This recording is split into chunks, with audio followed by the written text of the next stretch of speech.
नमस्कार शेतकरी बंधूंनो, माझं नाव फकीरा हरिभाऊ बडाक, राहणार पळसी, तालुका सिल्लोड, जिल्हा संभाजीनगर।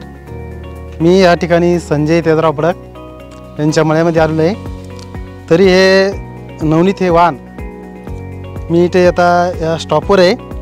तरी हे बघितलं मी तर माल भरपूर यांना, कैऱ्या गिऱ्या पुडी पाती, वाण म्हणजे नंबर 1चं वाण आहे असं मी सांगू इच्छितो शेतकऱ्यांना।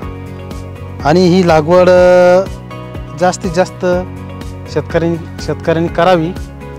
आणि मी पण लावलेली आहे, तर उत्पन्न भरपूर आहे। तसं पाणी कमी असताना सुद्धा यावर्षी माल चांगला आहे आणि कैरीसुद्धा टपुरी आहे व 5 पाकळ्यांची आहे। मी इतकं सांगू इच्छितो की नवनीत हे वाण लवकर येते व 2 बार पेरणीची हमी देते, तर असं मी सांगू इच्छितो। पूर्ण सिल्लोड तालुक्यातील शेतकऱ्यांनी हे नवनीत जे वाण आहे हे सुधारित वाण आहे व त्यांनी ते लावावं, आणि मी सुद्धा लावणार आहे।